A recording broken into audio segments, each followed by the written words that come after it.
Hey guys, how's it going? So Borderlands 4 is out, and people have been having some issues with performance on PC.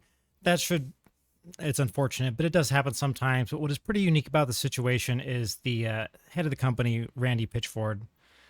Uh, he's got some interesting takes on social media. I figured we'd go over a few of them and some of the absurdity that is out of all of that. So start out with my name's Ojiro. Been games and working in games for a while on the programming side, and I have been on my fair share of games where we had to make sure, and by fair share, like all of them, to make sure that it performed well on the min spec for whatever we wanted to run our games on.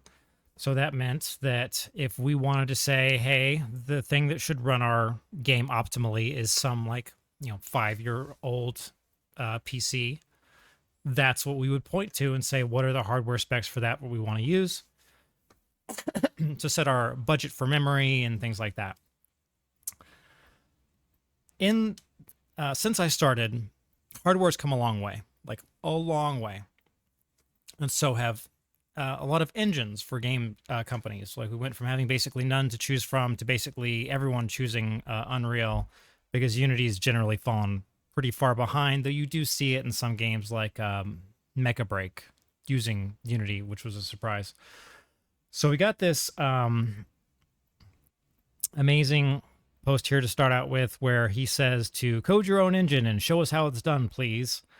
Now, as you may know or may not know, Borderlands 4 was pretty groundbreaking in that they used an existing engine and didn't build their own engine. So they're using Unreal 5, an engine that everyone generally has a lot of distrust towards because it's so easy to use. It's also very easy to make things in it that are very taxing on performance.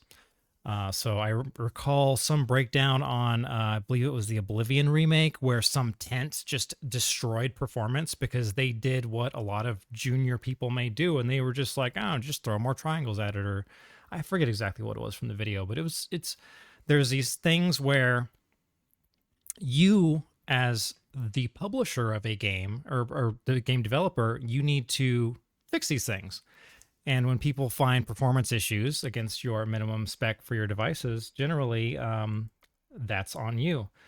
When people were complaining, we also saw some things here where he's talking about customer support tickets. And he's like, oh, we've only got 1%. And all of this is a big excuse. I'm not going to read through the whole thing. I figure I just wanted to point it out. This long post on CS tickets with the express thing of saying, hey, well, we don't have these big performance issues because look, we don't have a lot of customer support tickets. Now, what he should have done in this situation is say, hey, we hear you guys are having performance issues. We are investigating and fixing them as they are coming in. If you have these performance issues, please make a customer support ticket so that we can get the hardware information so that we may make sure that your stuff, like your build, is running as it should. Because the min spec for the on their site, it's listed, and I pulled up a few tweets. Let me find it. Here we go. In the community notes where they're talking about here for the game, talks about how the recommended spec for what they've got going on is a 5-year-old video card, the NVIDIA 380, and the Intel Core i7 12th generation, which is 3 years old. That's pretty good hardware if you're looking at just like a mid-level game. And you should be able to run an Unreal game without issue using that hardware. There's really no excuse other than they did not prioritize the PC side of things. And this is what we're seeing. And instead of saying, look, our bad, they've basically done an Uno reverso and say, hey, it's your guys' fault. You need to change your settings. one of the initial things he was saying was, "Oh, you need to turn on DLSS, and that'll fix everything."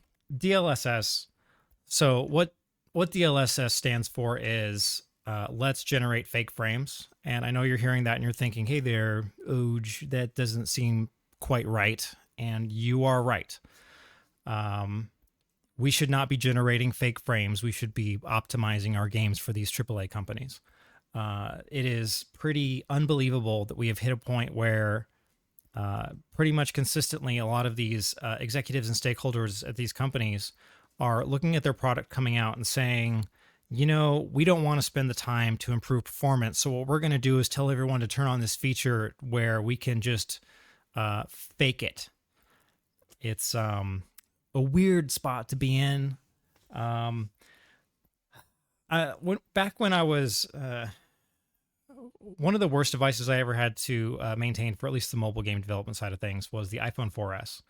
Now, for those of you that don't know, iPhone 4S was an extremely popular iPhone device. So many people used it. So a lot of these game companies for the longest time were just like, we got to support it because so many people were using an iPhone 4S. They just weren't upgrading. They went from iPhone like 2, 3, 4, and then when 4S came out with Siri, they were just like, this is perfect. I'm just going to use this for all of my needs. And they were not. Like, they drove that device into the ground. They refused to upgrade until it was basically dead. Now, iPhone 4S, while okay for when it came out, it did not stand the test of time with the march of technology. We kept having bigger and bigger technology asks of saying, hey, we want to put more and more things on the screen. Because when it came out, it was the mobile games market wasn't super big yet, but it rapidly expanded. And people went from saying, hey, I'm okay with some crummy looking app to having a lot more standards because there were a lot more options in the market. So we started to push for much higher quality level, much higher quality for our graphics, better animations. Some 3D games were kicking off that were really actually 3D, and iPhone 4S could barely run that stuff. So pretty much every game company that was doing mobile, which was basically all the Bay Area back then, they had their just stack of iPhone 4Ss to test everything on. I remember working at one place and we were doing our standard minimum spec testing and saying, hey, this runs like garbage. We need more time to, fix X, Y, and Z because certain areas of the game are running poorly. And we had I think it was a general manager. We were like, hey, we got all these issues. And he said, we don't have those issues. I don't have that issue at all. We're like, well, what are you running on? And just that week, he had bought a top of the line iPad for several $1,000s, and he was like, look, it all just runs fine. It was like, who cares? No one is spending thousands of dollars on an iPad to play a mobile game.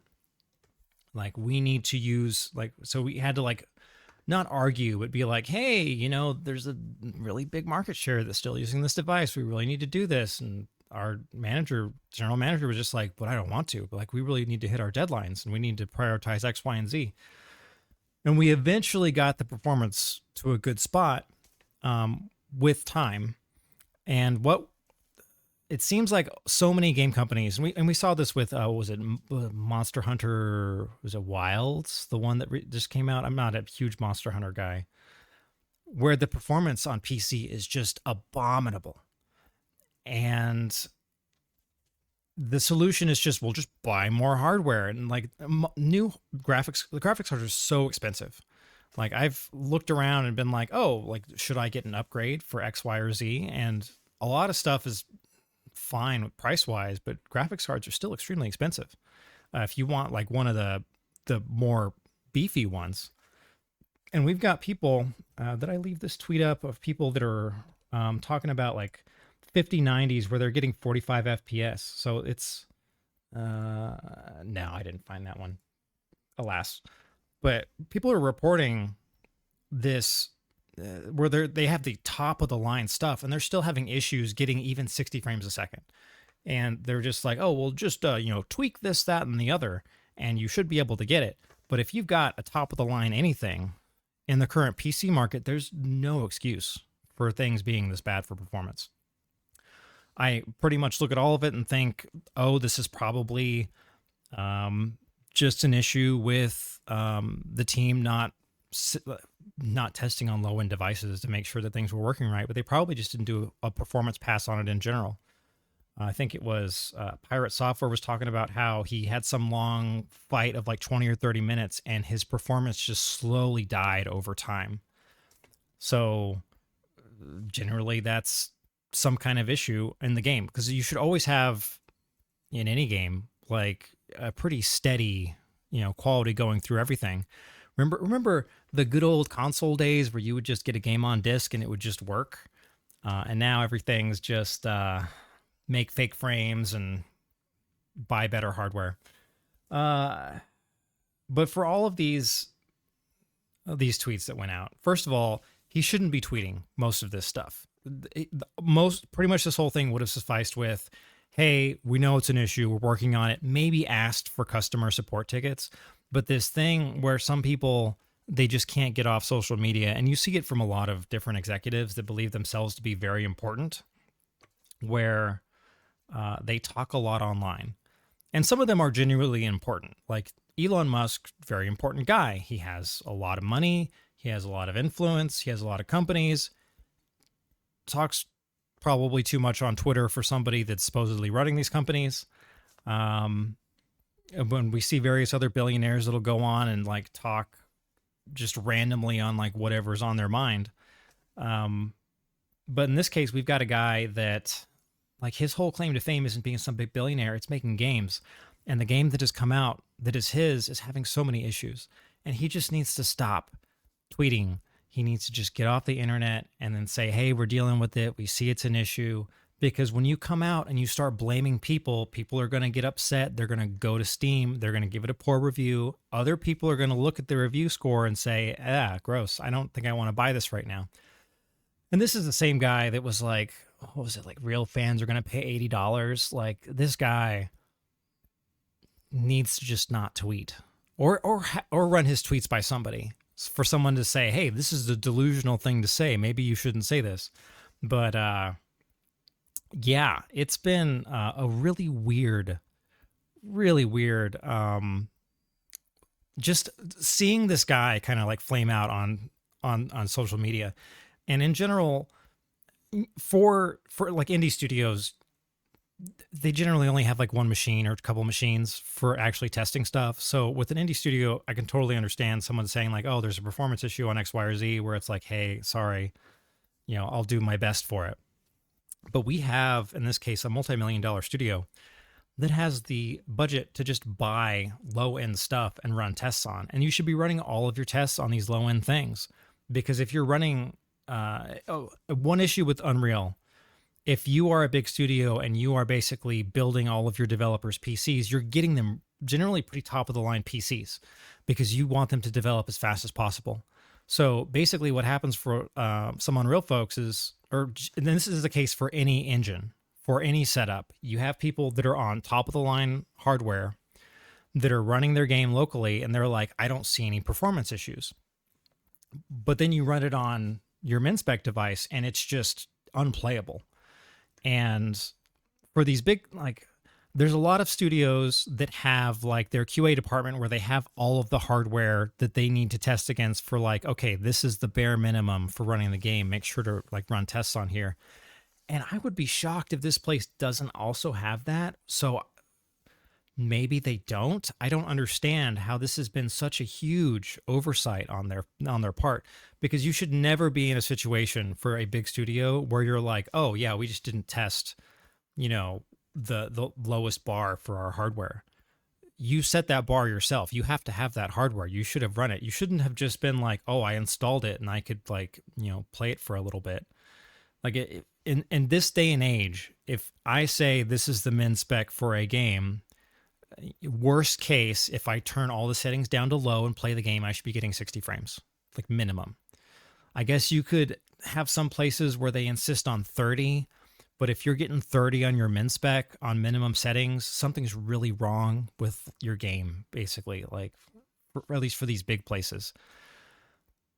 the fact that they have allowed their game to come out and it is so poorly optimized that they're dealing with all these issues is a shock in and of itself. And just having this guy go on and on and on to blame you, the consumer, is such a weird thing. Like, we can all agree it's pretty weird, right? We have had so many people get like lambasted on social media over the past few years of weird things to say. And then you've got this guy that's just can't stop tweeting. But yeah, that's pretty much all I wanted to point out. When in doubt, don't tweet. And if you're going to tweet, be constructive. Don't be like this guy. But that's all I got for today. Thank you for your time. I just want to talk about this weird stuff going on. And yeah, I hope to see y'all again in a future video. Farewell.